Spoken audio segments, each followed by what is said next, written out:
Morning, नमस्कार, आदाब, सत श्री अकाल। आप सबका स्वागत है बियॉन्ड द हेडलाइंस में, जहां हम बात करते हैं खबरों की तह तक जाकर और आपको समझाते हैं कि असल खबर है क्या। सबसे पहले बात करते हैं आज की हेडलाइंस की। बजट सेशन से पहले लेफ्टिनेंट गवर्नर से मिले चीफ मिनिस्टर उमर अब्दुल्ला। जम्मू कश्मीर के पहले बजट सेशन से पहले बीजेपी के राष्ट्रीय अध्यक्ष जेपी नड्डा ने जम्मू कश्मीर के बीजेपी विधायकों को दी सलाह, सरकार को घेरने के लिए सरकार के विरोध में उठाएं मुद्दे, मगर नहीं करें कोई भी गलत बयानबाजी।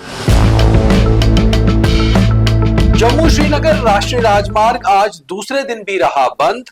रामबन जिले में कई जगह हुई थी लैंडस्लाइड। हाईवे खोलने के लिए प्रयास जारी।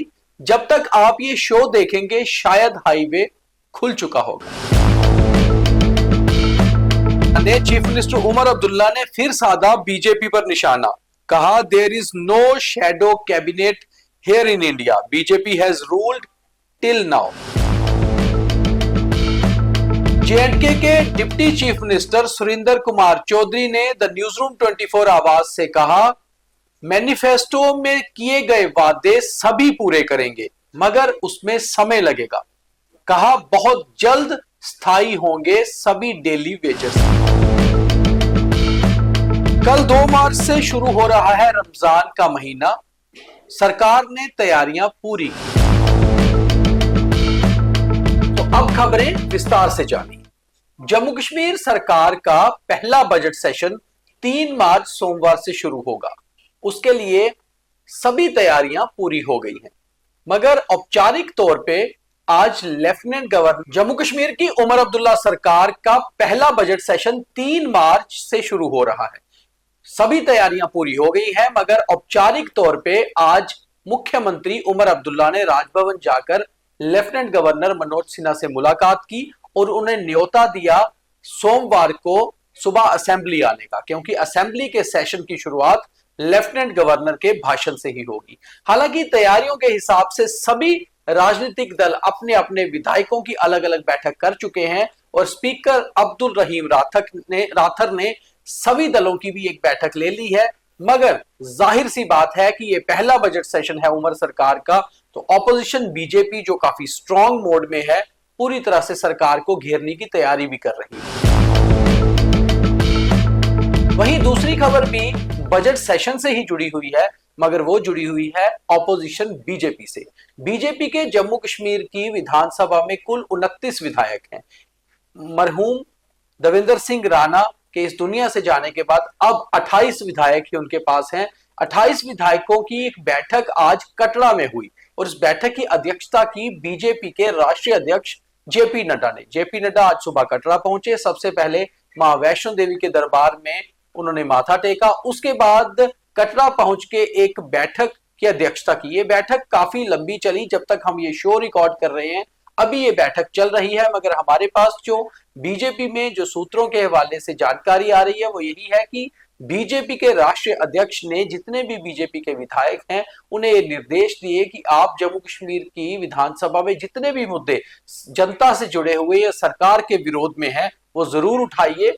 उन मुद्दों को लेकर आप सरकार को घेरिए भी, मगर कहीं भी कोई गलत बयानबाजी नहीं होनी चाहिए।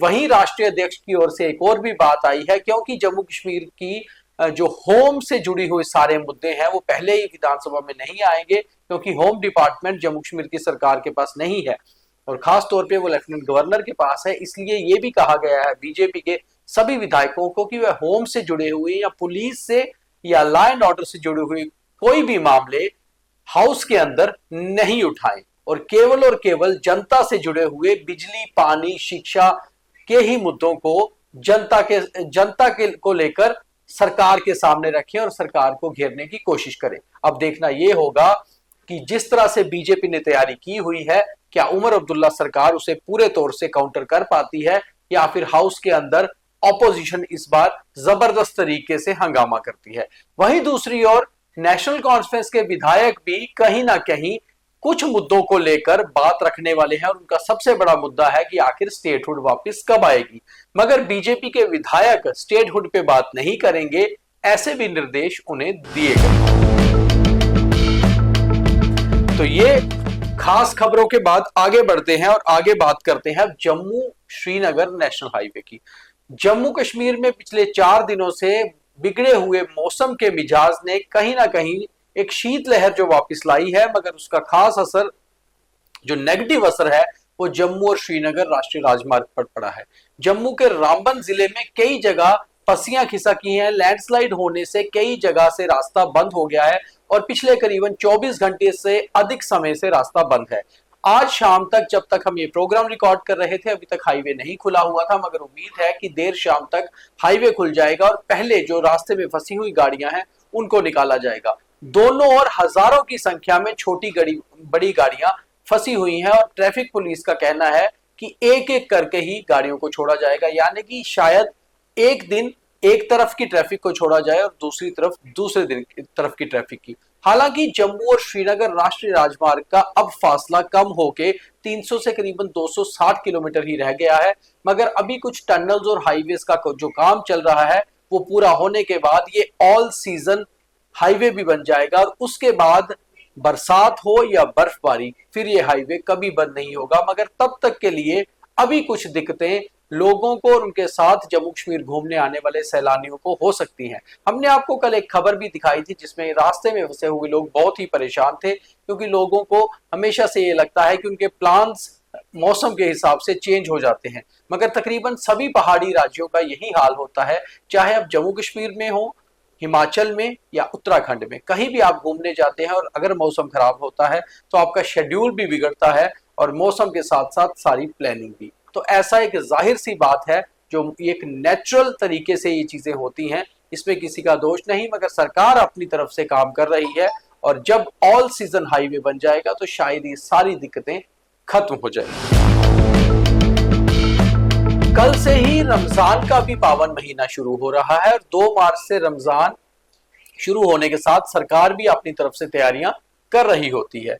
वहीं मुख्यमंत्री उमर अब्दुल्ला ने एक बयान दिया एक न्यूज एजेंसी को और उसमें ये कहा कि रमजान की तैयारियां पूरी हो गई हैं, सभी विभागों से भी बातचीत हो गई है और मुख्यमंत्री होते हुए ये उनकी जिम्मेवारी बनती है कि बिजली, पानी या बाकी चीजों की जो सुविधा रमजान के महीने में रहनी चाहिए उसके ऊपर काम करे। मगर रमजान की तैयारियों के बहाने मुख्यमंत्री उमर अब्दुल्ला ने कहीं ना कहीं ऑपोजिशन बीजेपी पर भी निशाना साधा। उन्होंने कहा, there is no shadow cabinet here India, कि जम्मू कश्मीर में, भारत में कहीं पर भी दूसरी शैडो कैबिनेट नहीं होनी चाहिए। BJP has ruled J&K till now. अभी तक उन्होंने कहा कि चाहे लेफ्टिनेंट गवर्नर का रूल था, जम्मू कश्मीर में बीजेपी का ही रूल था। There is the people's government here now, कि अब जम्मू कश्मीर में जनता की चुनी हुई सरकार है और जनता की चुनी हुई सरकार को ही काम करने दें। कहीं ना कहीं उनका इशारा बीजेपी की तरफ होता है, जो जम्मू कश्मीर में तो चाहे उनकी ऑपोजिशन है, मगर केंद्र में सरकार बीजेपी की है और स्टेटहुड वापस भी बीजेपी की सरकार ने देना है। इसलिए उमर अब्दुल्ला चाहे डायरेक्टली चाहे इनडायरेक्टली आए दिन कभी भी बीजेपी पर निशाना साधना नहीं भूलते और ये याद कराना नहीं भूलते कि जम्मू कश्मीर में अब जनता की चुनी हुई अपनी सरकार है और उस सरकार को पूरी पावर्स देनी ही। आगे बढ़ते हैं तो जम्मू कश्मीर के मुख्यमंत्री के बाद जम्मू कश्मीर के उप मुख्यमंत्री के बयान का भी आपको बता देते हैं। आज ही जम्मू कश्मीर के deputy chief minister Surendra Kumar Chaudhary ने द न्यूज रूम 24 आवाज की रिपोर्टर सुषमा परिहार से बात की और इस एक्सक्लूसिव टॉक में उन्होंने ये कहा कि 3 मार्च से शुरू हो रहे असेंबली सेशन के अंदर जितने भी मैनिफेस्टो में नेशनल कॉन्फ्रेंस ने वादे किए थे, कोशिश की जाएगी कि उन्हें एक एक करके पूरा किया जाए। अब बड़ी बात यह है कि उनमें से 4 महीने में कितने पूरे हुए या नहीं, वो तो जब विधायक सवाल उठाएंगे तो उनके जवाब में पता चल ही जाएगा। मगर कहीं ना कहीं डिप्टी चीफ मिनिस्टर ने ये बात कही कि वो वचनबद्ध है हर चीज को पूरा करने में, मगर उसमें समय लगता है। वहीं जब हमारी रिपोर्टर ने उनसे ये पूछा कि डेली वेजर्स का मामला भी बहुत पुराना है, उस पर नेशनल कॉन्फ्रेंस सरकार क्या सोचती है, तो उन्होंने कहा कि उमर अब्दुल्ला सरकार बहुत जल्दी सभी डेली वेजर्स को स्थायी करने के लिए काम कर रही है। तो ये थी बियॉन्ड द हेडलाइंस में आज की खास खबरें, और विस्तार से हमने आपको उनके पीछे की सभी हकीकत भी बताई। तो कल रविवार है, कल मुलाकात नहीं होगी, अब हम सोमवार को मिलेंगे। अब थॉट ऑफ द डे, लोगों की निंदा से परेशान होकर कभी भी अपना रास्ता ना बदले, क्योंकि सफलता साहस से मिलती है, शर्म से नहीं। तो हमेशा सफलता के लिए चलते रहें, क्योंकि चलना ही सफल जीवन की असल पहचान है। उम्मीद है आपको आज का बियॉन्ड द हेडलाइंस अच्छा लगा होगा। आप इस शो में क्या कोई तब्दीली देखना चाहते हैं या आपको लगता है इसमें कुछ हम बेहतर कर सकते हैं, तो हमें कमेंट करके जरूर बताएं। आज के बियॉन्ड द हेडलाइंस में इतना ही। कल रविवार है, कल बियॉन्ड द हेडलाइंस की जगह शाम 8 बजे स्ट्रेट ड्राइव होगा और सोमवार फिर हम आपके सामने होंगे। तब तक के लिए लगातार द न्यूज रूम 24 आवर्स के कार्यक्रम देखते रहिए। नमस्कार, शब्बा खैर, जय हिंद।